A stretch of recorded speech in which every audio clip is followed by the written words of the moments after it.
Sebelum ceritanya dimulai, silahkan tulis di kolom komentar dari daerah mana saja teman-teman yang menonton cerita ini.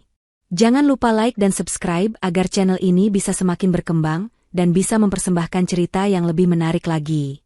Langit sore di atas kompleks perumahan elit itu berwarna jingga keemasan, memantulkan sinarnya pada jendela-jendela raksasa sebuah rumah yang berdiri paling megah di antara yang lain. Rumah itu bukan sekadar bangunan, melainkan sebuah istana modern yang menjadi simbol kesuksesan pemiliknya, Liana. Dari gerbang besi tempa yang menjulang tinggi hingga taman belakang dengan kolam renang berdesain laguna, setiap sudutnya meneriakkan kemewahan. Kemewahan yang Liana bangun dengan keringat, darah, dan air matanya sendiri jauh sebelum ia mengenal suaminya, Firman. Di dalam, suasana begitu hidup. Puluhan staf catering dan dekorasi bergerak cepat di bawah arahan Liana yang tenang namun presisi.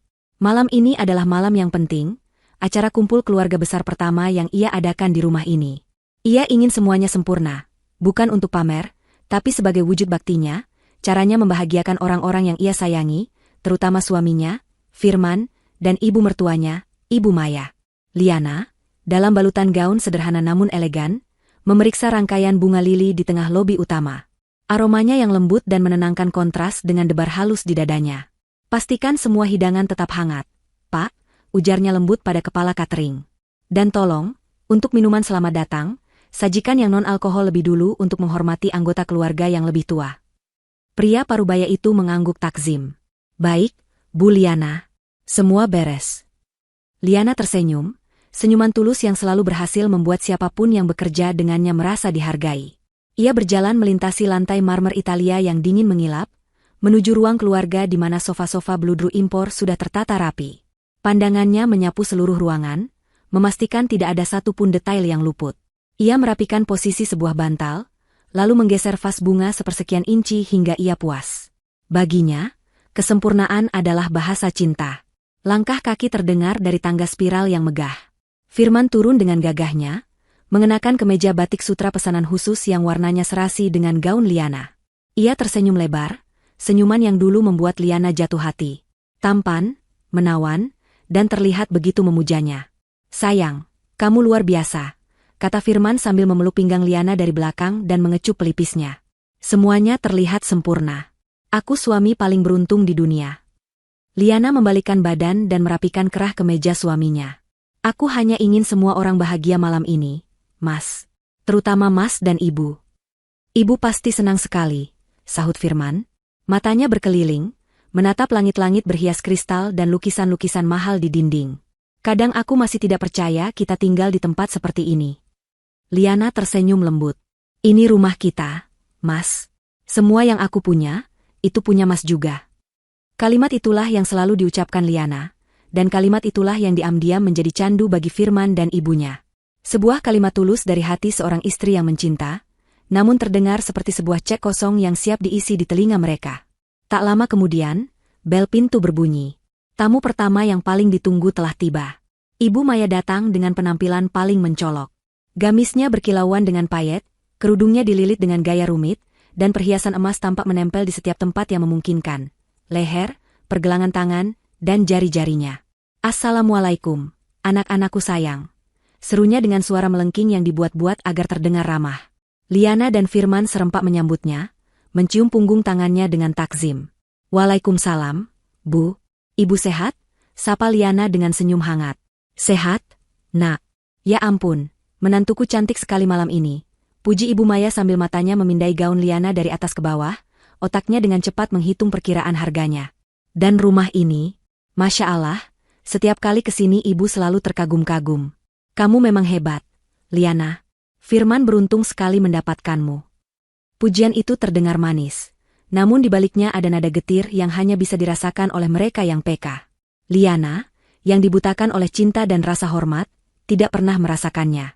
Ia justru menarik lembut tangan mertuanya. Ayo, Bu, masuk. Liana punya sesuatu untuk ibu. Liana menuntun Ibu Maya ke kamarnya, sebuah kamar tamu super mewah yang secara permanen ia siapkan untuk mertuanya jika ingin menginap. Di atas ranjang, tergeletak sebuah kotak perhiasan dari beludru merah. Ini Liana siapkan khusus untuk ibu pakai malam ini, kata Liana sambil membuka kotak itu. Di dalamnya, sebuah kalung dan gelang emas putih bertabur berlian kecil berkilauan. Sederhana, elegan, namun harganya jelas tidak main-main. Mata Ibu Maya membelalak.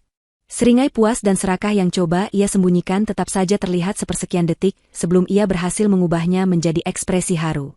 Ya Allah, Liana, untuk apa repot-repot begini? Nak, ini pasti mahal sekali, ucapnya dengan suara bergetar, tangannya sudah terulur untuk menyentuh perhiasan itu. Tidak ada yang lebih mahal dari kebahagiaan ibu, jawab Liana tulus. Liana bantu pakaikan, ya?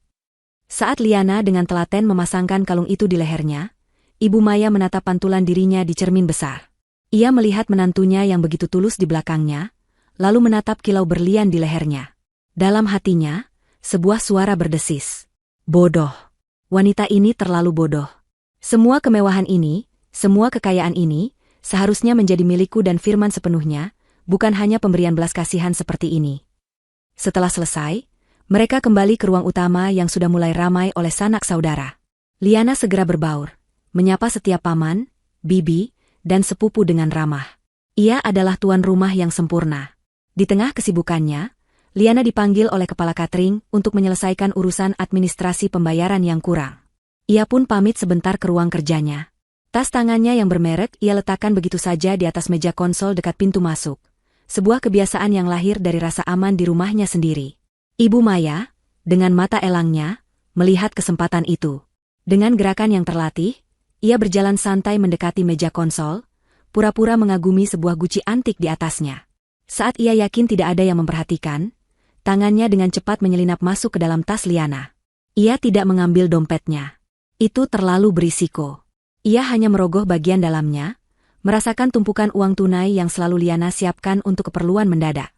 Tangannya menarik 5 lembar uang ratusan ribu rupiah, lalu dengan cepat memasukkannya ke dalam saku gamisnya yang dalam. Jantungnya berdebar sedikit, bukan karena takut, melainkan karena sensasi kemenangan kecil yang memuaskan. Baginya, itu bukan mencuri. Itu adalah mengambil haknya, sebagian kecil dari kekayaan menantunya yang melimpah ruah. Tak lama kemudian, seorang wanita sebayanya yang berpenampilan serupa hebohnya datang menghampirinya. Itu Jeng Sumi, sahabatnya di geng arisan sosialita. Maya, luar biasa sekali pestanya. Aku seperti masuk ke istana presiden, bisik Jeng Sumi dengan heboh. Ibu Maya tersenyum penuh arti. Ia menarik Jeng Sumi sedikit menjauh dari keramaian, ke dekat jendela yang menghadap taman. Ini belum seberapa, Sumi, bisik Ibu Maya, matanya berkilat licik. Pastikan kamu jangan pulang dulu. Sebentar lagi, akan ada pertunjukan drama terbaik yang pernah kamu lihat. Aku jamin, setelah hari ini, hidupku akan berubah total. Dan semua kemewahan ini, ia membuat gerakan menyapu dengan tangannya, akan segera punya tuan yang baru. Jeng Sumi menatapnya tidak mengerti, namun Ibu Maya hanya memberinya senyuman misterius sebelum kembali berbaur ke dalam pesta, meninggalkan aroma parfumnya yang menusuk dan sebuah janji akan malapetaka yang segera datang. Pesta berlangsung dengan meriah. Alunan musik gamelan modern yang lembut mengalun dari pengeras suara tersembunyi, berpadu dengan suara tawa dan obrolan hangat dari puluhan anggota keluarga yang menikmati hidangan prasmanan mewah. Liana, sebagai tuan rumah, bergerak tanpa lelah dari satu kelompok ke kelompok lain. Ia memastikan gelas bibinya terisi, menanyakan kabar kesehatan pamannya, dan tertawa mendengar lelucon dari para sepupunya. Wajahnya bersinar karena bahagia, sebuah kebahagiaan murni melihat semua orang yang ia cintai berkumpul di bawah atap rumahnya. Firman berada di sisinya, selalu tersenyum dan mengangguk, memainkan perannya sebagai suami yang bangga dengan sempurna. Di mata semua orang, mereka adalah pasangan idaman, perpaduan antara kesuksesan, ketampanan, dan kebaikan hati. Namun, di sudut-sudut pesta, di antara basa-basi dan tawa, Ibu Maya memulai operasinya. Seperti seekor ular yang bergerak tanpa suara, ia menyebarkan bisanya perlahan namun mematikan. Target pertamanya adalah kelompok bibi-bibi dan ibu-ibu yang sedang asyik bergosip di dekat area hidangan penutup. Dengan wajah yang dipasang sesedih mungkin, ia mendekati mereka. Loh, Maya, kok kamu di sini sendirian? Kenapa wajahmu murung begitu di pesta semeriah ini? Tanya salah satu bibi Firman. Ibu Maya menghela napas panjang dan dramatis. Ah, tidak apa-apa, Mbak Yu. Aku hanya sedikit khawatir, jawabnya dengan suara pelan. Tentu saja itu menjadi umpan yang sempurna. Mereka langsung mengerubunginya. Khawatir kenapa? Cerita sama kita. Aku kasihan melihat Firman, lanjut Ibu Maya, matanya mulai berkaca-kaca. Dia itu bekerja keras sekali sekarang. ikut mengurus proyek-proyek besar istrinya. Tapi lihatlah badannya, semakin hari semakin kurus. Sepertinya pikirannya berat sekali. Mungkin karena semua penghasilannya harus diserahkan pada istrinya, jadi dia tidak bisa pegang uang sendiri. Liana memang baik, tapi kadang dia terlalu mengontrol keuangan. Kasihan anakku, seperti tidak punya harga diri sebagai laki-laki. Bisikan itu langsung menyebar. Para bibi mulai saling pandang, lalu menatap ke arah Firman dengan tatapan kasihan. Mereka melihat kemeja sutra mahal yang ia kenakan bukan lagi sebagai simbol kemewahan, tapi sebagai seragam pemberian istri yang mendominasi. Mereka melihat senyumnya bukan lagi sebagai senyum kebahagiaan, tapi sebagai topeng untuk menutupi penderitaannya.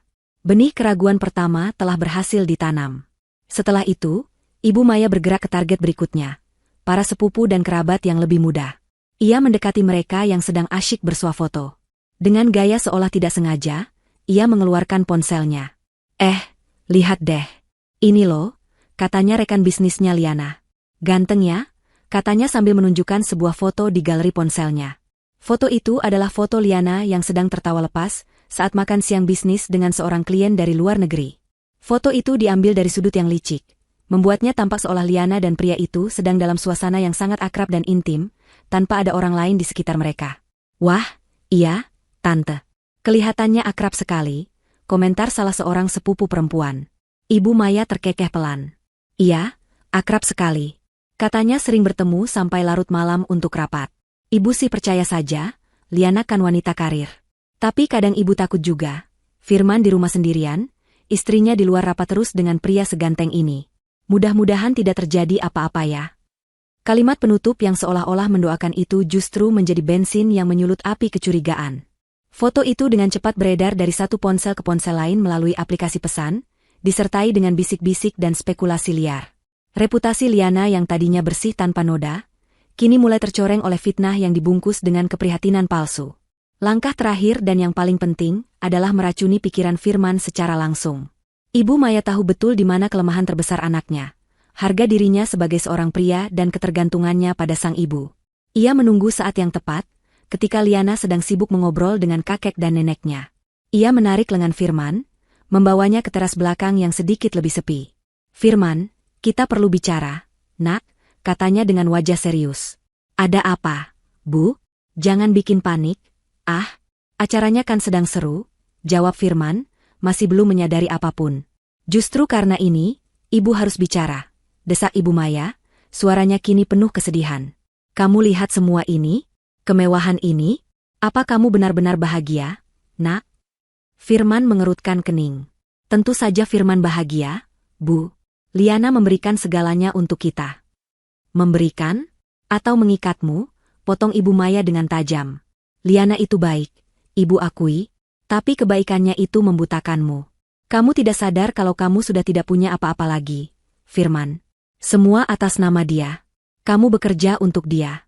Kamu hidup dari uang dia. Di mana harga dirimu sebagai kepala keluarga?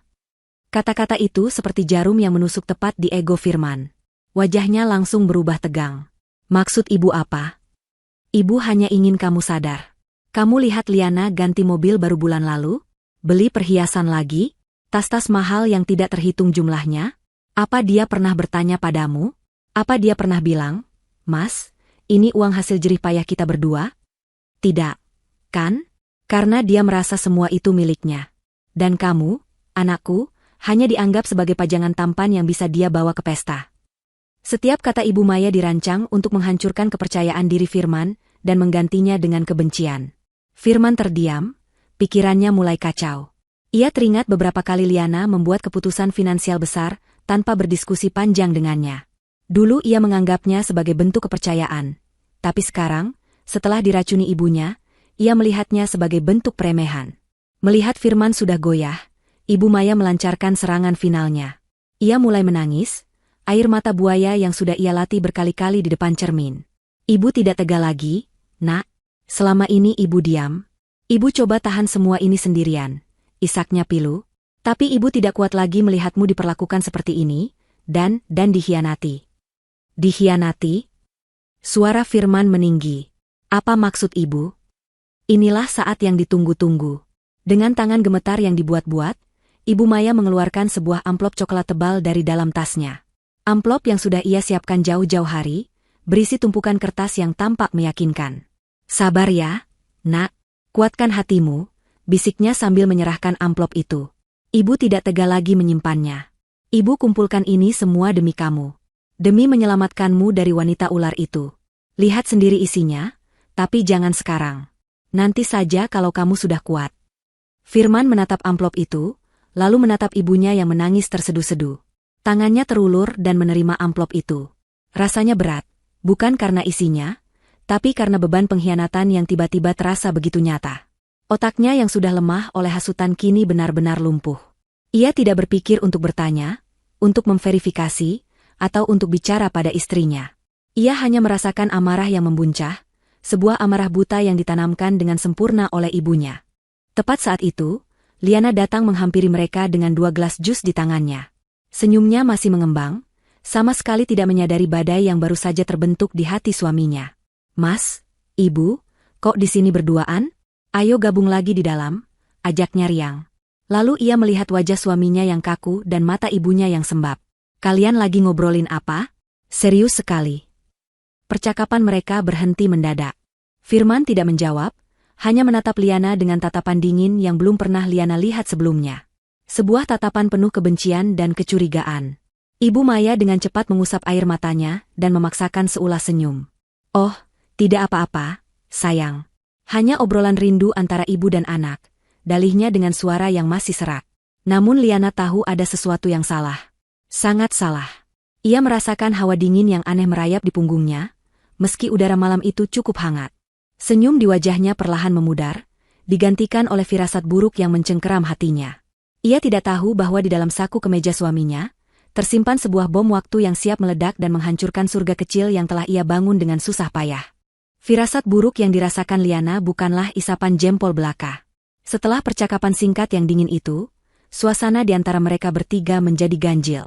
Liana mencoba mencairkannya, mengajak Firman dan Ibu Maya untuk mencicipi kue lapis legit kesukaan mereka, namun Firman menolak dengan sebuah gelengan kepala yang kaku. Ia bahkan tidak menatap Liana. Pandangannya lurus ke depan, kosong, seolah Liana tidak ada di sana. Ibu Maya, di sisi lain, kembali memasang topeng manisnya, namun matanya yang sesekali melirik tajam ke arah Liana terasa seperti ujung pisau yang dingin. Liana merasa seperti orang asing di pestanya sendiri, terisolasi oleh dinding tak kasat mata yang tiba-tiba dibangun oleh suami dan ibu mertuanya. Beberapa kerabat yang peka mulai merasakan perubahan atmosfer. Tawa yang tadi riuh kini sedikit mereda, digantikan oleh obrolan yang lebih pelan dan penuh selidik. Mereka melihat bagaimana Firman menjaga jarak dari Liana, bagaimana Liana berusaha tersenyum meski jelas ada beban di wajahnya, dan bagaimana Ibu Maya terlihat seperti sedang menunggu sesuatu dengan tidak sabar. Udara yang tadinya hangat dan penuh kekeluargaan kini terasa berat dan syarat akan ketegangan. Liana mencoba mengabaikannya, meyakinkan dirinya sendiri bahwa ini mungkin hanya kesalahpahaman kecil. Mungkin Firman dan ibunya baru saja terlibat perdebatan yang tidak ada hubungannya dengannya. Ia terus menyibukkan diri, menawarkan minuman dan makanan, berusaha menjaga agar api kebahagiaan di pestanya tidak padam. Momen pemicu itu datang ketika kakek Liana, seorang pria tua bijaksana yang sangat dihormatinya, berdiri untuk memberikan beberapa patah kata. Dengan suara yang sedikit bergetar namun penuh wibawa, ia memuji Liana. Saya, sebagai kakek dari Liana, merasa sangat bangga, ujarnya, suaranya menggema di ruangan yang tiba-tiba senyap. Dia bukan hanya membangun bisnis yang sukses dari nol, tapi dia juga membangun keluarga yang hangat. Dia adalah anugerah bagi kita semua. Liana, cucuku, terima kasih sudah menyatukan kami semua di istanamu yang indah ini. Semoga kebaikan dan ketulusan hatimu selalu dibalas oleh Tuhan. Semua orang bertepuk tangan. Liana merasa matanya panas karena haru. Pujian tulus dari kakeknya adalah hal terindah yang ia dengar malam itu. Namun, di seberang ruangan, Ibu Maya melihat pemandangan itu dengan mata yang menyala-nyala karena iri dan benci. Pujian untuk Liana adalah hinaan baginya. Keagungan Liana adalah penegasan akan kegagalannya sendiri. Baginya, ini adalah saat yang tepat. Ia tidak bisa menunggu lebih lama lagi. Popularitas Liana di mata keluarga harus dihancurkan saat ini juga, ketika semua orang sedang memujanya. Tepat saat tepuk tangan mereda dan orang-orang kembali mengobrol, sebuah suara dentingan keras membelah udara. Ting! Ting, ting. Ibu Maya mengetukkan sendok ke gelasnya, menarik perhatian seluruh ruangan. Seketika, Semua percakapan berhenti. Semua mata tertuju padanya. Ia berdiri perlahan, wajahnya sudah basah oleh air mata yang entah sejak kapan mengalir. "Maafkan saya," ucapnya dengan suara bergetar, seolah menahan isak tangis yang hebat. "Maafkan saya mengganggu kebahagiaan kalian semua. Tapi sebagai seorang ibu, saya sudah tidak sanggup lagi menyimpan penderitaan anak saya sendirian." Keheningan total melanda ruangan. Firman menatap ibunya, wajahnya tegang, seolah tahu apa yang akan terjadi. Liana menatap mertuanya dengan bingung, hatinya mulai berdebar kencang. "Selama ini kita semua melihat kemewahan ini," lanjut Ibu Maya, tangannya menunjuk ke sekeliling ruangan. "Kita memuji-muji Liana sebagai wanita hebat, istri idaman. Tapi pernahkah ada yang bertanya, dari mana semua ini berasal? Pernahkah ada yang bertanya, dengan cara apa semua ini didapatkan?" Napas Liana tercekat. Ia tidak mengerti kemana arah pembicaraan ini. Ibu Maya kemudian menatap lurus ke arah Liana. Tatapannya yang tadi penuh sandiwara kesedihan kini berubah menjadi tatapan penuh tuduhan. "Saya bertanya padamu, Liana, di depan seluruh keluarga, jujurlah. Berapa banyak lagi uang anakku, Firman, yang harus kau kuras untuk gaya hidupmu ini? Berapa banyak lagi keringatnya yang kau pakai untuk membeli tas dan perhiasanmu itu?" Tuduhan itu seperti petir di siang bolong. Liana terkesiap, mulutnya sedikit terbuka karena syok. Ibu bicara apa? Uang? Ini semua?" "Jangan mengelak," bentak Ibu Maya, topeng kesedihannya benar-benar lepas, digantikan oleh wajah penuh amarah. "Kamu pikir kami semua bodoh? Kamu pikir anakku tidak pernah cerita sambil menangis padaku? Cerita bagaimana setiap sen hasil kerjanya harus diserahkan padamu, sementara kau menghambur-hamburkannya untuk kemewahan pribadimu." Ia kemudian meraih amplop coklat dari tasnya, merobeknya dengan kasar, dan melemparkan isinya ke atas meja makan utama. Puluhan lembar kertas berhamburan di atas taplak meja putih bersih. Ada salinan rekening koran palsu yang menunjukkan penarikan dana besar-besaran. Ada cetakan percakapan mesra rekayasa antara Liana dengan nomor tak dikenal. Dan yang paling fatal, ada beberapa lembar foto berukuran besar yang dicetak dengan kualitas bagus. Foto Liana bersama klien prianya, yang sudah diedit sedemikian rupa hingga tampak seperti foto pasangan yang sedang berkencan rahasia. Lihat semuanya," teriak Ibu Maya seperti orang kesetanan. "Ini buktinya. Dia bukan hanya mencuri uang suaminya, tapi dia juga mengkhianatinya. Dia menjual diri di luar sana, lalu pulang ke rumah dengan wajah tanpa dosa." Ruangan itu meledak dalam bisik-bisik dan gumaman syok. Beberapa kerabat yang termakan hasutan sebelumnya kini menatap Liana dengan tatapan jijik. Liana berdiri membeku, dunianya seakan runtuh dalam hitungan detik. Matanya terpaku pada foto-foto fitnah itu, otaknya berusaha keras mencerna mimpi buruk yang sedang terjadi. "Ini tidak nyata. Ini tidak mungkin terjadi. Itu bohong," bisik Liana, suaranya nyaris tak terdengar. "Itu semua tidak benar." "Masih berani bilang bohong?" sergah Ibu Maya. Ia menunjuk ke arah Firman. "Tanya pada anakku. Tanya padanya betapa menderitanya dia selama ini." Semua mata kini beralih ke Firman. Inilah momen penentuan. Inilah kesempatan bagi Firman untuk menjadi seorang suami, seorang pemimpin, dan seorang pria yang adil. Namun, racun ibunya telah bekerja terlalu sempurna. Liana menatap suaminya dengan tatapan memohon. "Mas." Firman menatap balik, tapi tatapannya dingin dan datar. Ia melangkah maju, bukan untuk membela Liana, tapi untuk berdiri di samping ibunya. "Sudah cukup sandiwaramu, Liana," desisnya, suaranya penuh kebencian. "Aku sudah tahu semuanya. Semua kebusukanmu." Dukungan dari Firman menjadi pembenaran mutlak bagi semua orang. Keraguan yang mungkin masih tersisa di benak beberapa kerabat kini lenyap sudah. Mereka melihatnya sebagai fakta. Sang suami sendiri sudah mengonfirmasi perselingkuhan dan sifat mata duitan istrinya. Liana merasakan kakinya lemas. Pegangan terakhirnya telah lepas. Ia benar-benar sendirian sekarang. Ibu Maya, melihat kemenangannya sudah di depan mata, memutuskan untuk memberikan pukulan terakhir yang paling menghancurkan. Dengan jari gemetar yang dibuat-buat, ia menunjuk gaun, kalung, dan gelang yang dipakai Liana. "Dan semua yang kau pakai itu," teriaknya untuk terakhir kali, suaranya menggema ke seluruh penjuru istana megah itu. "Dari mana uangnya? Dari uang anakku yang kau kuras habis? Atau dari laki-laki lain yang membayarmu di luar sana?" "Jauh, perempuan murahan." Hinaan itu terasa seperti tamparan fisik. Liana terhuyung mundur selangkah, napasnya sesak. Ia dikelilingi oleh tatapan menghakimi, bisikan mencemooh, dan keheningan yang memekakan dari orang-orang yang seharusnya menjadi keluarganya. Pesta yang ia siapkan dengan penuh cinta telah berubah menjadi pengadilan publik di mana ia menjadi satu-satunya terdakwa, tanpa seorang pun yang sudi membelanya. Hening yang tercipta setelah teriakan terakhir Ibu Maya terasa lebih menyakitkan daripada kebisingan manapun. Waktu seolah berhenti. Liana berdiri di tengah ruangan, menjadi pusat perhatian dari puluhan pasang mata yang menusuknya dengan berbagai macam ekspresi. Jijik, kasihan, marah, dan bahkan beberapa tampak puas. Di matanya, wajah-wajah yang tadinya ia kenali sebagai paman, bibi, dan sepupu, kini berubah menjadi topeng-topeng monster yang siap menerkamnya. Suara dengung rendah memenuhi telinganya, meredam bisikan-bisikan keji yang ia tahu ditujukan padanya. Ia merasa telanjang, seluruh harga dirinya dilucuti lapis demi lapis di depan altar kebencian yang dibangun oleh ibu mertuanya sendiri. Untuk beberapa saat, ia hanya bisa diam, terlalu syok untuk bereaksi. Namun kemudian, naluri untuk bertahan hidup mengambil alih. Ia tidak boleh hancur di sini. Ia tidak bersalah. Itu semua bohong, ucapnya. Kali ini suaranya lebih kuat, meski masih bergetar. Ia menatap Ibu Maya dengan nanar. Saya tidak pernah melakukan hal-hal keji yang ibu tuduhkan. Ia beralih menatap kerumunan.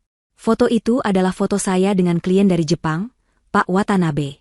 Pertemuan itu dihadiri oleh seluruh tim saya, tapi foto itu sengaja dipotong agar terlihat berbeda.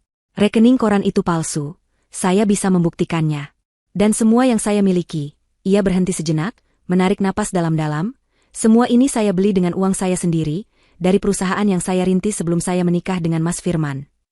Pembelaannya yang logis dan tenang seharusnya bisa membuka mata beberapa orang. Seharusnya bisa menimbulkan keraguan. Namun, dalam suasana yang sudah terlanjur panas oleh emosi, logika tidak memiliki tempat. Kata-katanya hanya dianggap sebagai dalih seorang pendosa yang tertangkap basah.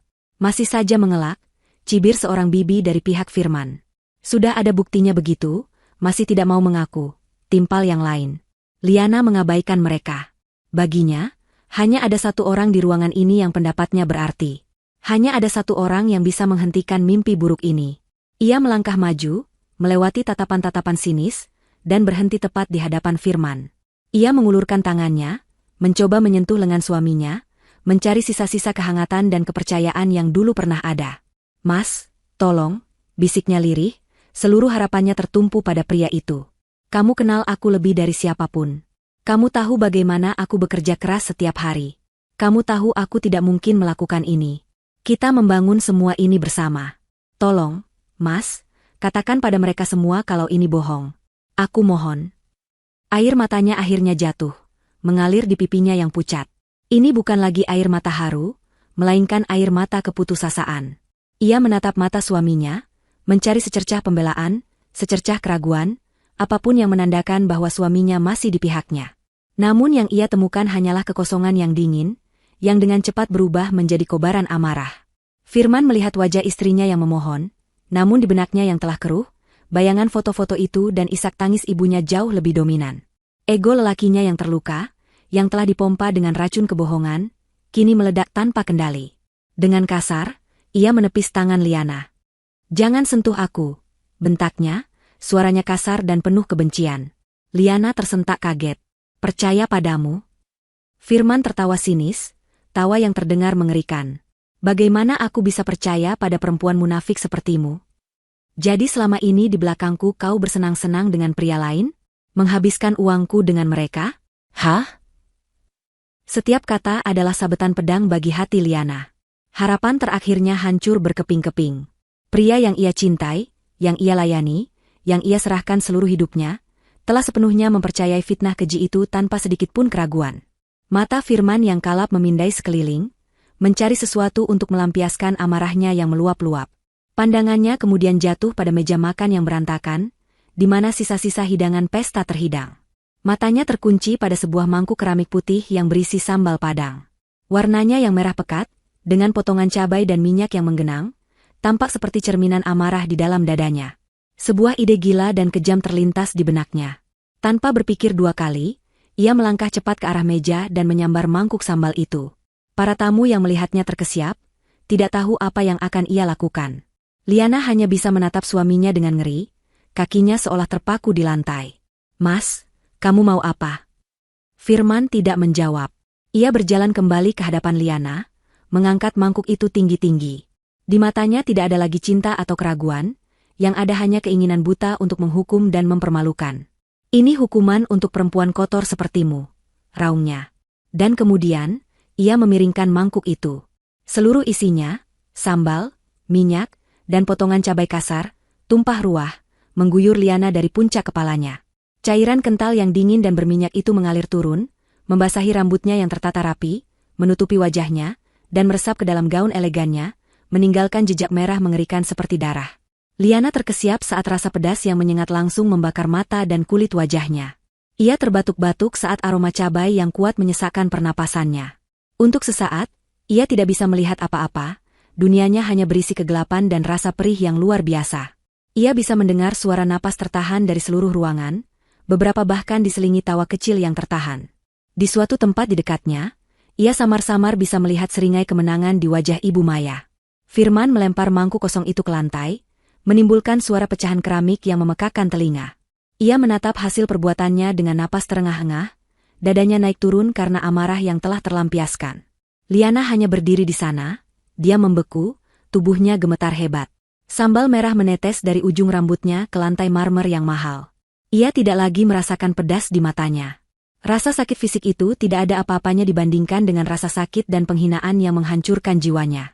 Ia telah dipermalukan dengan cara paling keji oleh suaminya sendiri, di depan seluruh keluarga, di dalam rumah yang ia bangun dengan jerih payahnya. Ia telah mencapai titik terendah dalam hidupnya. Dan di dasar jurang penghinaan itu, sesuatu di dalam dirinya patah.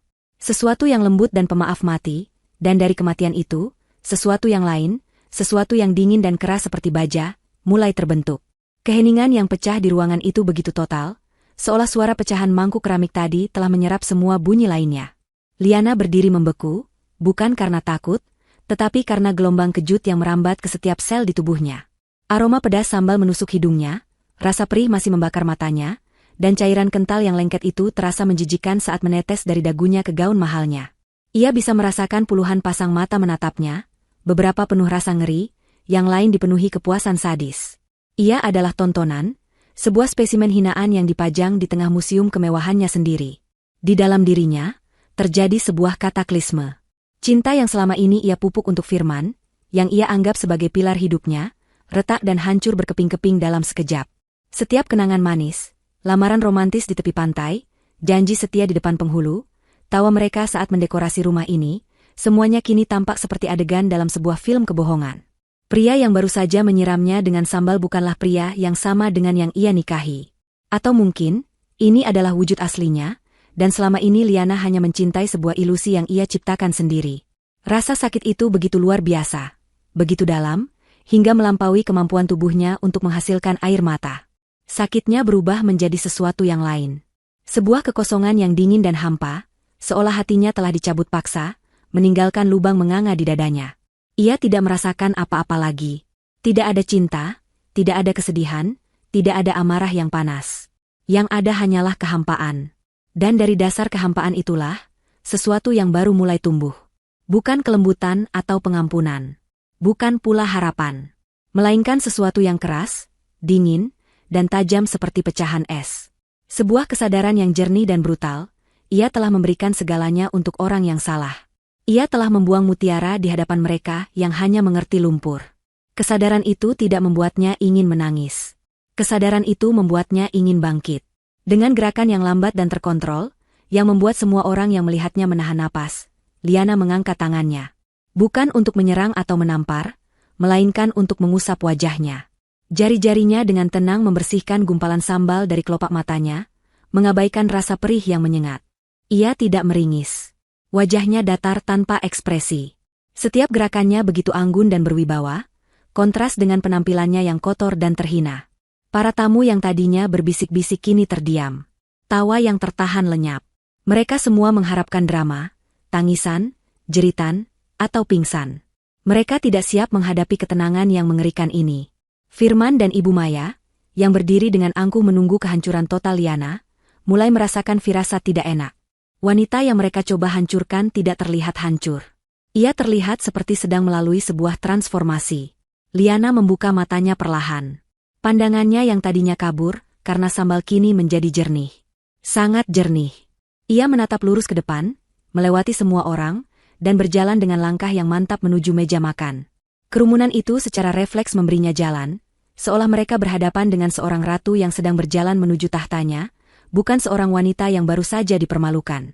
Ia mengambil sehelai serbet kain bersih dari meja, membasahinya sedikit dengan air dari sebuah gelas, dan mulai membersihkan sisa-sisa sambal dari wajah dan lehernya dengan metodis. Ia melakukan semuanya dalam keheningan total. Setiap usapannya adalah sebuah deklarasi tanpa suara. Usapan pertama membersihkan penghinaan. Usapan kedua menghapus kelemahannya. Usapan ketiga melenyapkan semua sisa cinta dan pengabdiannya yang buta. Saat ia selesai, wajahnya memang masih sedikit memerah karena iritasi, tetapi matanya benar-benar berbeda. Jika sebelumnya mata itu memancarkan kehangatan dan cinta, kini mata itu adalah dua buah cermin es yang memantulkan ketenangan yang mematikan. Setelah meletakkan serbet kotor itu kembali ke meja, ia akhirnya membalikkan badannya.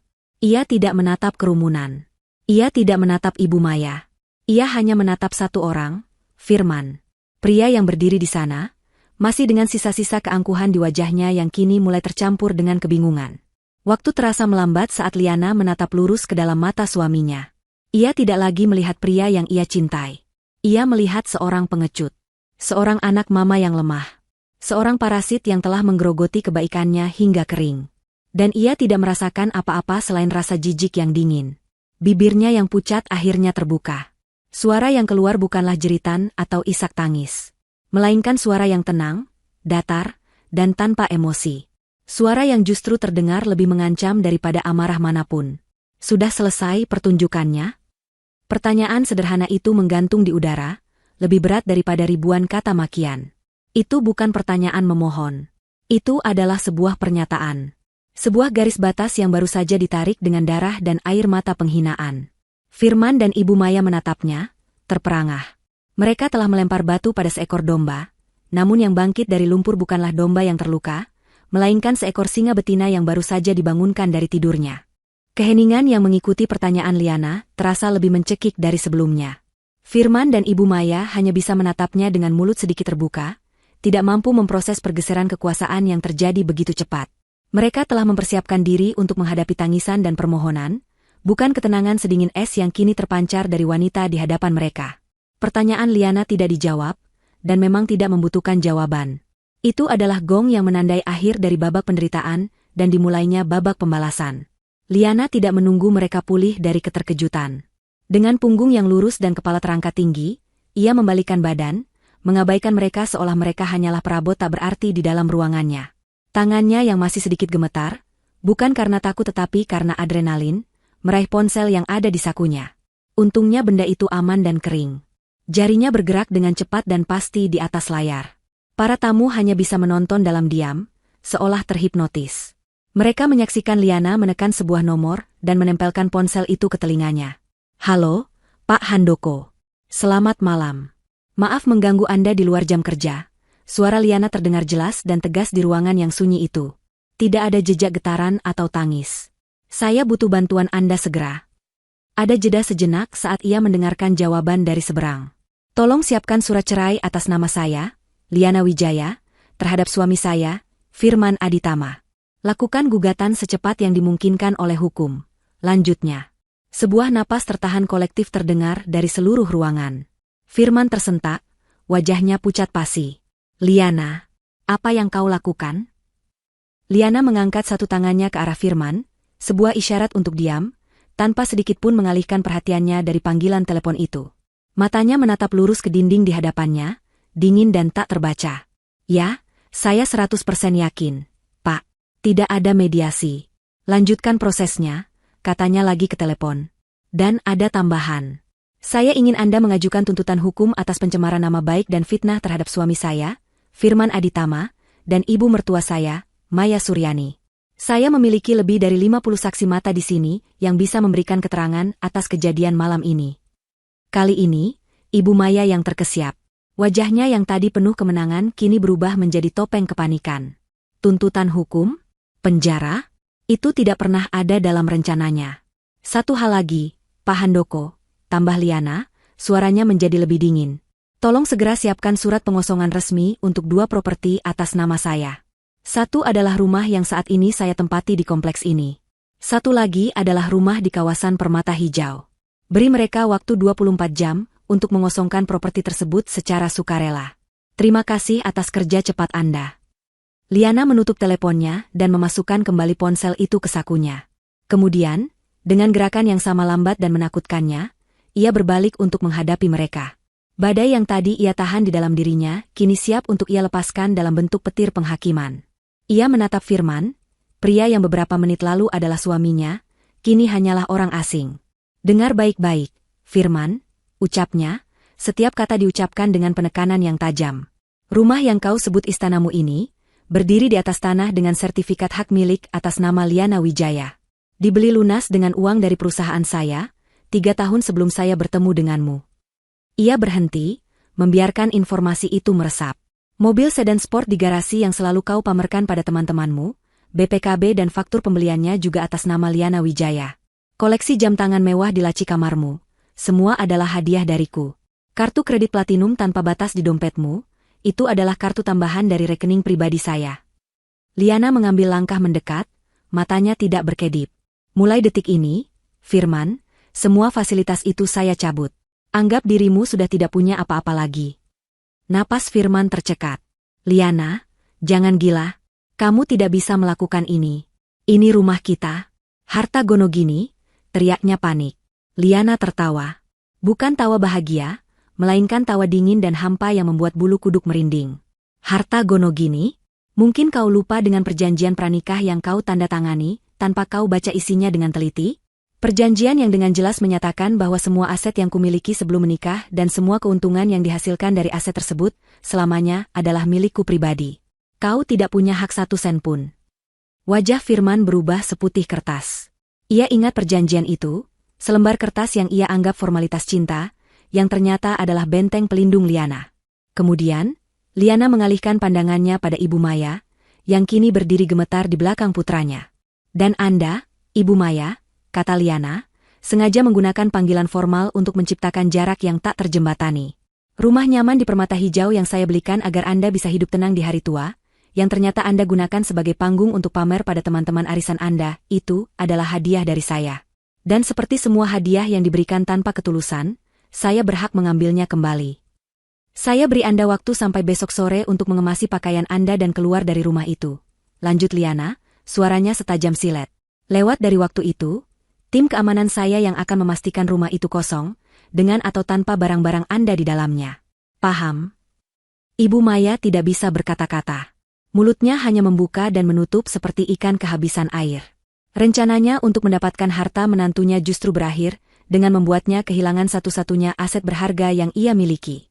Liana menyapukan pandangannya ke seluruh ruangan, menatap wajah-wajah kerabatnya yang kini menatapnya dengan campuran rasa takut dan takjub. Pesta selesai, umumkannya dengan tegas. Ia tidak menunggu jawaban. Ia tidak peduli lagi dengan mereka semua. Dengan punggung yang tegak lurus, ia berjalan menuju tangga spiral yang megah, langkahnya mantap di atas lantai marmer yang kini terasa seperti miliknya seutuhnya. Ia meninggalkan kekacauan di belakangnya, sebuah pesta yang hancur, puluhan tamu yang terdiam, dan 2 orang manusia serakah yang baru saja dijatuhi hukuman kebangkrutan dan kehilangan tempat tinggal, semuanya dalam waktu kurang dari 10 menit. Petir telah menyambar, dan penghakiman telah dijatuhkan. Langkah kaki Liana yang menaiki tangga spiral terdengar mantap dan tegas. Setiap ketukannya di anak tangga marmer seolah menjadi vonis bagi 2 orang yang masih berdiri membeku di bawah. Namun, keheningan yang mencekam itu tidak berlangsung lama. Saat Liana hampir mencapai puncak tangga, suara panik Firman meledak, memecah kebisuan. Liana, berhenti.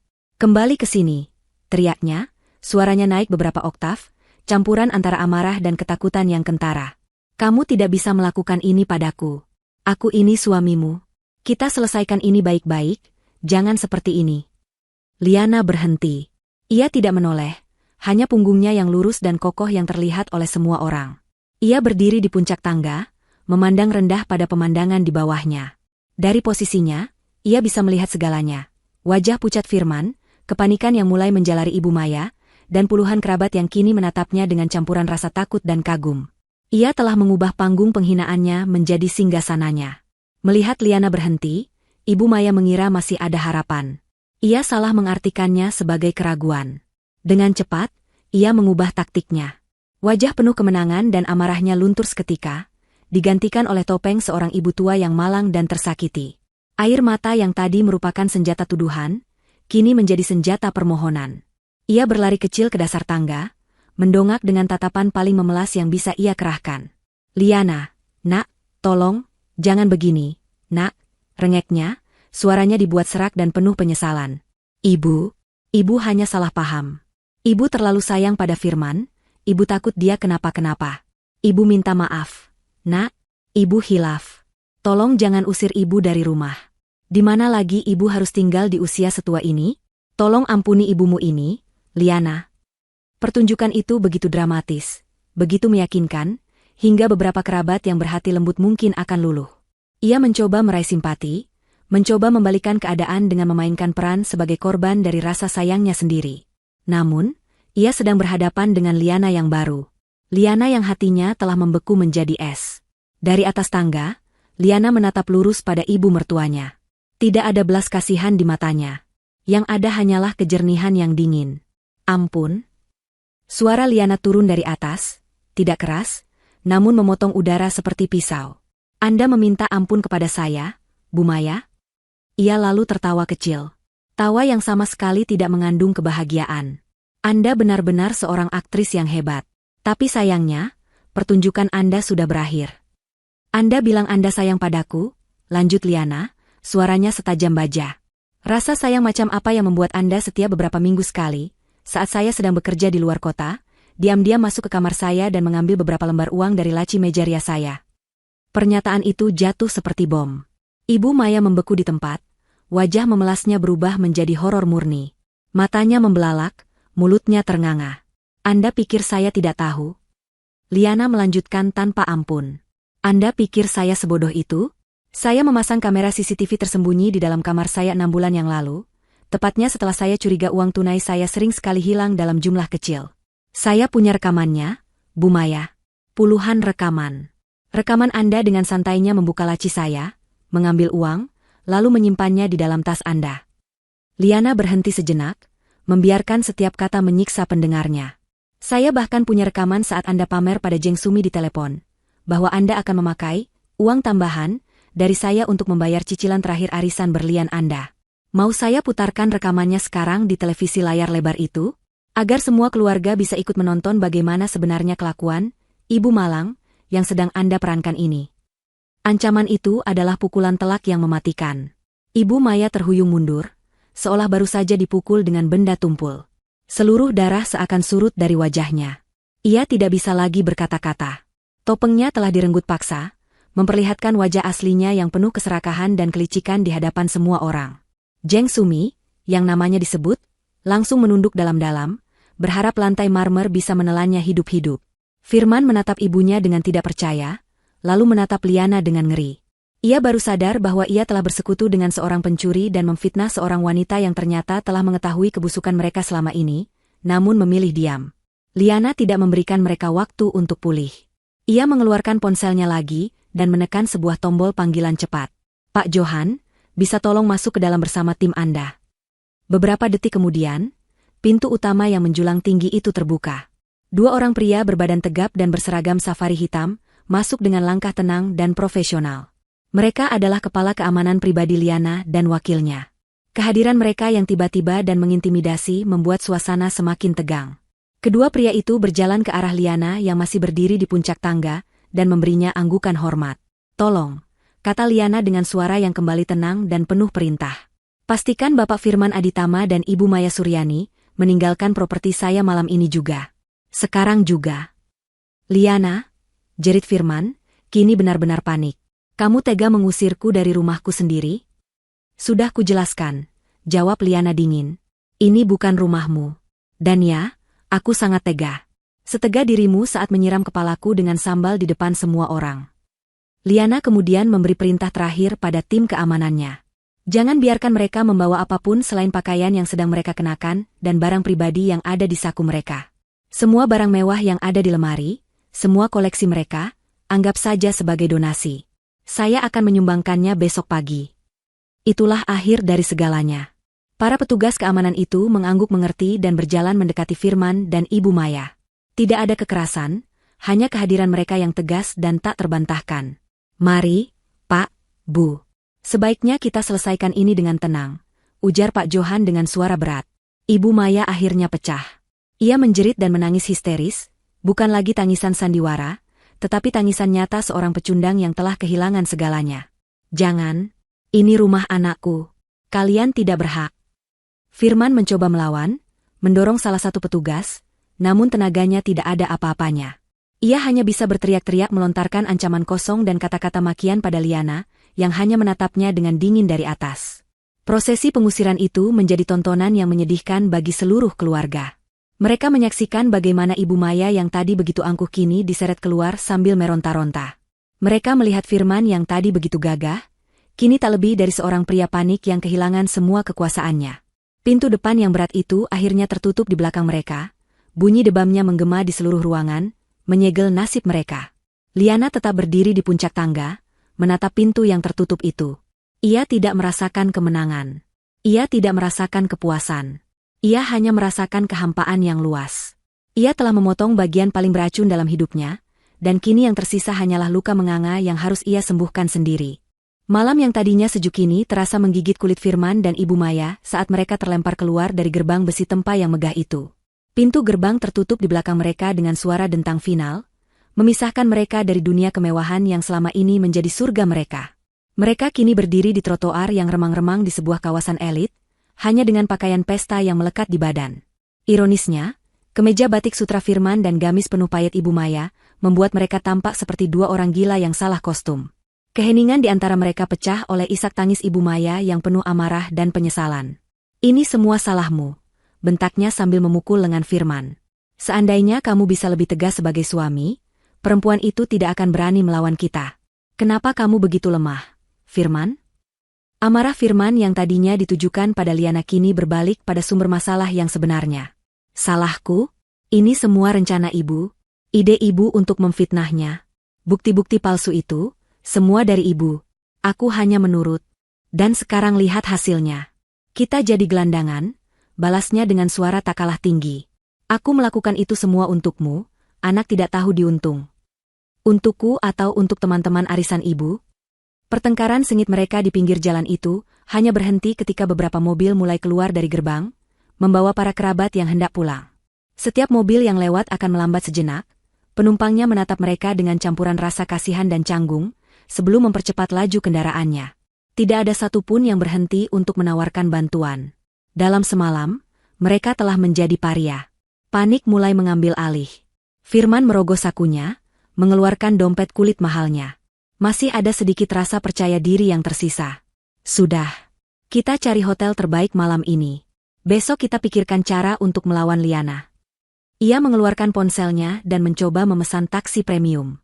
Gagal. Ia mencoba aplikasi lain. Gagal. Akhirnya, ia menelepon langsung ke perusahaan taksi. Sambil menunggu, ia mencoba memesan kamar di hotel bintang 5 langganan mereka. Suara di seberang telepon terdengar ragu. "Mohon maaf, Pak Firman. Kami butuh jaminan pembayaran. Bisakah Bapak menyebutkan nomor kartu kredit?" Dengan angkuh, Firman menyebutkan deretan angka dari kartu platinumnya. Terdengar suara ketikan keyboard, lalu jeda yang cukup lama. "Mohon maaf sekali, Pak, kartu Anda ditolak. Keterangannya, diblokir oleh bank penerbit." Firman terdiam. "Coba kartu yang lain," bentaknya. Ia menyebutkan nomor kartu kredit keduanya. Hasilnya sama. Ditolak. Ketiga. Ditolak. Rasa dingin mulai merayap di punggungnya. Liana tidak main-main. Ia bergerak secepat kilat. Malam itu berakhir dengan mereka menumpang sebuah angkutan umum yang bau dan sesak. Setelah menghabiskan sisa uang tunai yang ada di dompet Firman, menuju sebuah penginapan murah di pinggiran kota yang bisa mereka temukan. Malam pertama kehancuran mereka dihabiskan di sebuah kamar sempit dengan sprei yang lembab dan dinding yang berjamur. Keesokan paginya, mimpi buruk mereka berlanjut. Liana, dari penthouse mewahnya yang lain di pusat kota, mengeksekusi setiap ancamannya dengan presisi militer. Saat Firman mencoba kembali ke kompleks perumahan itu untuk setidaknya mengambil mobilnya, ia hanya bisa menonton dari kejauhan saat mobil sedan sport kesayangannya ditarik oleh truk derek, atas perintah langsung dari Liana sebagai pemilik yang sah. Sementara itu, Ibu Maya mengalami penghinaan terbesarnya. Ia tiba di rumahnya di Permata Hijau, berharap bisa mengemasi barang-barang berharganya. Namun, ia mendapati gerbangnya sudah dirantai dan digembok. 2 orang satpam baru yang tidak ia kenali berjaga di depan. Yang lebih menyakitkan, barang-barangnya, pakaian, tas, perabotan, telah dikemasi seadanya ke dalam kardus-kardus bekas dan diletakkan begitu saja di trotoar depan rumah. Beberapa tetangga, termasuk rival-rivalnya di geng arisan, menonton dari balik tirai jendela mereka, beberapa bahkan terang-terangan merekam dengan ponsel. Status sosial yang ia bangun dengan susah payah hancur, menjadi debu dalam hitungan jam. Ia kini menjadi bahan gosip dan tertawaan. Putus asa dan kehabisan pilihan, Firman memutuskan untuk pergi ke bank. Masih ada satu harapan tersisa. Rekening bersama mereka. Setidaknya pasti ada sisa uang di sana yang bisa ia ambil untuk bertahan hidup. Namun, sambutan yang ia terima di bank sangat berbeda dari biasanya. Manajer bank yang dulu selalu menyambutnya dengan senyum lebar dan menawarinya kopi, kini hanya menyapanya dengan anggukan singkat dan memintanya duduk di kursi tunggu biasa. Setelah menunggu hampir setengah jam, ia akhirnya dipanggil ke sebuah ruangan kecil, bukan ruang kerja manajer yang nyaman. "Ada yang bisa saya bantu, Pak Firman?" tanya manajer itu dengan nada datar dan profesional. "Saya mau menarik semua dana dari rekening gabungan saya dengan Liana Wijaya," kata Firman, mencoba terdengar berwibawa. Manajer itu menatap layar komputernya. "Mohon maaf, Pak. Rekening yang Bapak maksud adalah rekening atas nama utama Ibu Liana Wijaya. Bapak hanya terdaftar sebagai pengguna sekunder. Dan per pagi ini, atas permintaan pemilik rekening, semua akses sekunder telah dicabut dan seluruh dana telah dipindahkan ke rekening baru atas nama Ibu Liana pribadi. Saldo di rekening tersebut sekarang 0. Dunia Firman seakan berputar. "Tidak mungkin. Itu rekening bersama. Saya berhak atas setengah isinya." Manajer itu menghela napas. "Mungkin Bapak lupa dengan dokumen yang Bapak tanda tangani saat pembukaan rekening, dan juga perjanjian pranikah Bapak." Manajer itu mengeluarkan sebuah map dari laci. Di dalamnya ada salinan perjanjian pranikah yang ditanda tangani Firman. Sang manajer dengan sopan menunjuk ke sebuah klausul. Di sini tertulis dengan jelas, "Pak, klausul 7B. Bahwa semua pendapatan dan aset atas nama Ibu Liana, termasuk semua rekening bank, adalah milik tunggal beliau. Suami, dalam hal ini Bapak, diberikan hak akses dan fasilitas namun tidak memiliki hak kepemilikan. Semua hak akses tersebut dapat dicabut kapan saja secara sepihak oleh pemilik utama." Firman menatap tulisan hitam di atas putih itu. Tulisan yang dulu ia abaikan, yang ia tanda tangani sambil tertawa, karena menganggapnya sebagai formalitas konyol. Kini, tulisan itu menjadi vonis mati bagi masa depannya. Ia keluar dari bank dengan langkah gontai. Ia duduk di sebuah bangku taman yang panas di seberang jalan, menatap lalu lintas yang ramai dengan pandangan kosong. Ponselnya bergetar. Sebuah pesan dari ibunya, "Firman, kita harus bagaimana? Ibu tidak punya uang sepeser pun." Firman tidak menjawab. Ia menatap gedung bank yang megah, lalu menatap dompetnya yang kini tak lebih dari seonggok kulit tak berguna.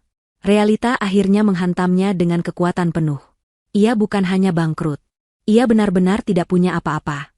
Ia telah menukar seorang ratu dengan seorang penyihir, dan kini ia harus membayar harganya. Dan ia sadar, ini barulah permulaan dari penderitaannya. 6 bulan telah berlalu. Musim telah berganti, namun bagi Firman dan Ibu Maya, setiap hari terasa sama. Sama-sama suram, sama-sama penuh penderitaan. Surga duniawi yang dulu mereka huni kini telah berganti menjadi sebuah neraka sempit di sudut kota yang paling kumuh. Mereka tinggal di sebuah kamar kontrakan petak, sebuah kotak beton berukuran 3 kali 4 meter yang pengap dan lembab.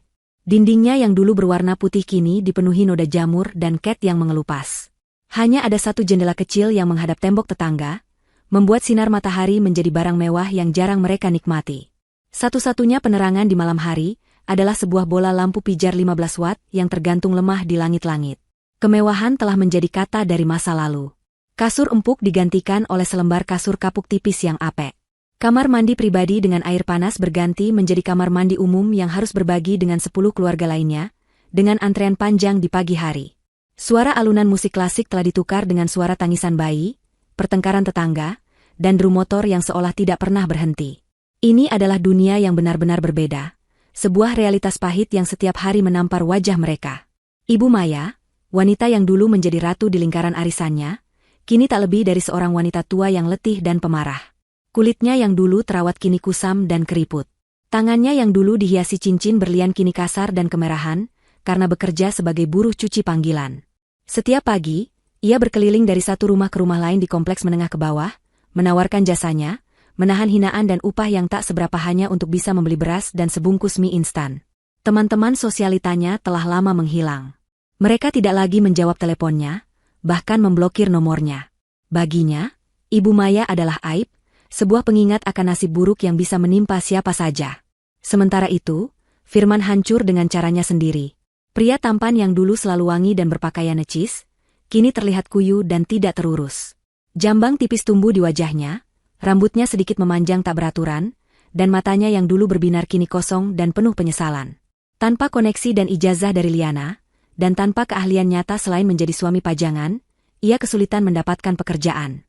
Ia terlalu gengsi untuk menjadi kuli bangunan, dan terlalu tidak kompeten untuk pekerjaan kantoran. Hidupnya diisi dengan mengirim lamaran kerja yang tidak pernah mendapat balasan, dan menghabiskan sisa harinya dengan merenung di dalam kamar kontrakan yang pengap. Ikatan ibu dan anak yang dulu mereka banggakan, yang didasari oleh persekutuan dalam keserakahan, kini telah membusuk menjadi racun. Hampir tidak ada hari yang mereka lewati tanpa pertengkaran. Uang belanja sudah habis lagi, bentak Ibu Maya suatu sore, melempar beberapa lembar uang 2.000-an ke depan Firman yang sedang berbaring. Ini cuma cukup untuk beli beras. Kau ini laki-laki atau bukan? Cari kerja sana. Cari kerja di mana, Bu? Balas Firman, bangkit dengan frustrasi. Siapa yang mau mempekerjakan aku? Semua orang sudah tahu ceritanya. Semua karena keserakahan ibu. Salahku lagi? Jerit Ibu Maya, tidak mau kalah. Kalau saja kamu tidak sebodoh itu menandatangani perjanjian pranikah, kita tidak akan seperti ini. Kalau saja kamu bisa sedikit lebih pintar dari istrimu.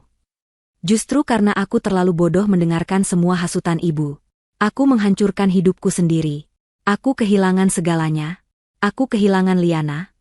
Suara Firman pecah di akhir kalimatnya. Nama itu, nama yang coba ia kubur dalam-dalam, selalu berhasil muncul ke permukaan, membawa gelombang penyesalan yang begitu besar hingga terasa menyesakan. Penyesalan adalah teman setia Firman sekarang. Terutama di saat-saat ia berjalan sendirian di jalanan kota, mencoba melarikan diri dari neraka kontrakannya. Suatu hari, saat sedang berteduh dari hujan di depan sebuah kios koran, matanya terpaku pada sampul sebuah majalah bisnis terkemuka. Jantungnya seolah berhenti berdetak. Di sampul itu, dengan latar belakang gedung-gedung pencakar langit, terpampang wajah Liana. Ia terlihat berbeda. Lebih kuat, lebih berwibawa, dan entah bagaimana, lebih cantik dari yang pernah ia ingat. Rambutnya ditata dengan elegan. Senyum tipis yang penuh percaya diri terukir di bibirnya, dan matanya memancarkan kecerdasan dan ketenangan. Judul besar di bawah fotonya berbunyi, Liana Wijaya, Membangun Kembali Surga, Wanita Inspiratif Tahun Ini. Firman membeli majalah itu dengan sisa uang terakhirnya. Di dalamnya, ia membaca kisah Liana yang diceritakan dengan indah. Kisah tentang bagaimana ia mengatasi badai dalam kehidupan pribadinya, dan mengubah energi tersebut menjadi kekuatan untuk melipat gandakan kesuksesan bisnisnya. Ada foto-foto Liana meresmikan cabang baru di luar negeri, berbicara di forum internasional, dan yang paling menusuk hati Firman, foto Liana sedang tersenyum tulus di sebuah panti asuhan yang baru ia bangun. Saat itulah Firman benar-benar mengerti. Ia tidak hanya kehilangan kekayaan. Ia tidak hanya kehilangan status. Ia telah kehilangan seorang wanita luar biasa yang memberinya dunia, dan ia menukarnya dengan kebohongan ibunya. Ia meremas majalah itu dengan tangan gemetar, air mata penyesalan yang panas akhirnya mengalir di pipinya yang kotor. Malam itu, suasana di kontrakan terasa lebih berat dari biasanya. Hujan turun dengan deras di luar, seolah ikut berduka atas nasib mereka. Firman dan Ibu Maya duduk dalam diam, tenggelam dalam pikiran masing-masing, pertengkaran pun sudah terasa melelahkan. Tiba-tiba, keheningan mereka dipecahkan oleh suara ketukan yang keras dan mantap di pintu papan tipis mereka. Toh. Mereka saling berpandangan. Siapa yang datang mencari mereka di malam selarut ini? Dengan ragu, Firman bangkit dan membuka pintu. Di hadapannya, berdiri dua orang pria berseragam polisi, wajah mereka serius dan basah oleh air hujan. Selamat malam, sapa salah satu polisi dengan suara tegas. Kami mencari Ibu Maya Suryani dan Bapak Firman Aditama. Jantung Firman dan Ibu Maya serasa jatuh ke perut. Benar, saya Firman, ini ibu saya. Ada apa, Pak? Tanya Firman dengan suara tercekat. Polisi kedua mengeluarkan sebuah surat dari map tahan air. Anda berdua kami panggil untuk pemeriksaan lebih lanjut di kantor polisi besok pagi. Ini surat panggilannya. Panggilan ini berdasarkan laporan dari Nyonya Liana Wijaya, terkait kasus pencemaran nama baik, fitnah. Polisi itu berhenti sejenak, menatap tajam ke arah Ibu Maya, dan pencurian. Kata terakhir itu menghantam mereka seperti palu godam. Pencurian. Rekaman CCTV. Ini bukan lagi sekadar masalah perdata tentang perceraian. Ini sudah masuk ke ranah pidana. Liana tidak hanya mengambil kembali hartanya. Ia datang untuk menuntut keadilan sampai ke akar-akarnya. Wajah Firman dan Ibu Maya menjadi pucat pasi, dipenuhi oleh teror baru yang jauh lebih mengerikan daripada kemiskinan. Jerat hukum itu akhirnya datang untuk menagih hutang mereka. Proses hukum berjalan seperti yang sudah ditakdirkan. Di ruang sidang, Firman dan Ibu Maya tak lebih dari dua orang pesakitan yang tidak berdaya. Pak Handoko, pengacara Liana, mempresentasikan kasusnya dengan sempurna. Ia memutar rekaman CCTV yang jernih di hadapan hakim, menunjukkan dengan jelas detik demi detik saat Ibu Maya dengan santainya mengambil uang dari laci Liana, tidak hanya sekali, tetapi berulang kali selama berbulan-bulan. Wajah Ibu Maya memucat saat seluruh ruang sidang menyaksikan aibnya terpampang di layar besar. Selanjutnya, Pak Handoko menghadirkan lebih dari 10 saksi dari acara keluarga malam itu. Para paman, bibi, dan sepupu, yang dulu ikut mencemooh Liana, kini dengan gugup memberikan kesaksian yang memberatkan Firman dan Ibu Maya. Mereka menceritakan dengan detail setiap kata fitnah yang dilontarkan dan puncaknya, aksi brutal Firman menyiramkan sambal ke kepala Liana. Kesaksian mereka seragam dan tak terbantahkan. Pembelaan dari pihak Firman dan Ibu Maya sangat lemah. Mereka tidak bisa menyangkal bukti video dan puluhan saksi. Mereka hanya bisa menangis dan meminta belas kasihan, sebuah sandiwara yang tidak lagi mempan. Pada akhirnya, hakim mengetukkan palunya dengan keras. Suaranya menggema sebagai penutup dari semua drama kebohongan mereka. Putusannya tegas dan adil. Ibu Maya Suryani dinyatakan bersalah atas pencurian dan pencemaran nama baik, dijatuhi hukuman 3 tahun penjara. Firman Aditama dinyatakan bersalah karena turut serta dalam pencemaran nama baik dan melakukan tindak kekerasan, dijatuhi hukuman 2 tahun penjara. Saat borgol diklikkan di pergelangan tangan mereka, semua sisa keangkuhan mereka lenyap sudah. Yang tersisa hanyalah 2 sosok hancur yang harus membayar kejahatan mereka di balik jeruji besi. Kisah mereka menjadi legenda pahit di kalangan keluarga besar, sebuah dongeng peringatan tentang akibat dari keserakahan dan pengkhianatan. Di hari yang sama, ratusan kilometer dari ruang sidang yang dingin itu, suasana terasa sangat berbeda. Liana berada di sebuah taman bermain yang cerah dan penuh warna. Tawa riang anak-anak terdengar di sekelilingnya. Ini adalah panti asuhan, Puri Harapan, panti yang ia bangun dari nol, sebuah tempat perlindungan bagi anak-anak yang kurang beruntung. Liana tidak menghadiri sidang. Ia tidak perlu berada di sana. Baginya, bab itu sudah lama ia tutup. Ia mengenakan pakaian yang sederhana, celana jeans dan kaos putih, rambutnya diikat ekor kuda. Tidak ada perhiasan mencolok atau riasan tebal. Namun, ia terlihat lebih bersinar dari sebelumnya. Kedamaian batin memancarkan aura keindahan yang tidak bisa dibeli dengan uang. Ia sedang berjongkok, membantu seorang gadis kecil mengikat tali sepatunya. Nah, sudah kencang. Sekarang Lia bisa lari-larian lagi tanpa takut jatuh, kata Liana sambil tersenyum lembut. Ponsel di sakunya bergetar. Ia membukanya dan melihat sebuah pesan singkat dari Pak Handoko. Kasus sudah selesai. Putusan sesuai harapan. Keadilan telah ditegakkan. Mereka tidak akan pernah mengganggu Anda lagi. Liana membaca pesan itu. Tidak ada lonjakan kebahagiaan atau rasa kemenangan yang meluap-luap. Yang ada hanyalah sebuah helaan napas lega yang dalam. Sebuah senyum tipis dan tulus terukir di bibirnya. Ia mengetik balasan singkat, "Terima kasih atas kerja keras Anda, Pak," lalu memasukkan kembali ponselnya ke saku. Masa lalunya telah resmi diarsipkan. Ia tidak lagi menoleh ke belakang. Perhatiannya kembali pada gadis kecil di hadapannya yang kini menarik-narik tangannya. "Kak Liana, ayo main ayunan." "Ayo," jawab Liana dengan semangat, tawanya berbaur dengan tawa anak-anak lainnya. Ia telah melalui badai paling mengerikan dalam hidupnya. Ia kehilangan suami dan keluarga yang ia kira mencintainya, namun dalam kehilangan itu, ia justru menemukan dirinya sendiri. Ia belajar bahwa kekuatannya tidak terletak pada saldo rekeningnya, tetapi pada ketegarannya untuk bangkit setelah dijatuhkan. Ia menyadari bahwa kekayaan sejati bukanlah rumah mewah atau mobil sport, melainkan kedamaian hati dan kebahagiaan saat bisa berbagi dengan sesama. Sore itu, saat matahari mulai turun, Liana berdiri di teras panti, memeluk seorang anak laki-laki yang tertidur di bahunya. Ia menatap langit jingga yang luas dan damai. Ia tidak lagi sendirian. Ia dikelilingi oleh cinta yang tulus dan tanpa syarat dari puluhan anak yang menganggapnya sebagai pahlawan. Firman dan Ibu Maya mengejar harta dan status, namun berakhir di dalam sel penjara yang sempit. Liana, setelah kehilangan segalanya, justru mendapatkan seluruh dunia yang jauh lebih berarti. Ia bebas, ia damai, dan ia bahagia. Benar-benar bahagia. Dan itulah akhir yang paling memuaskan dari segalanya.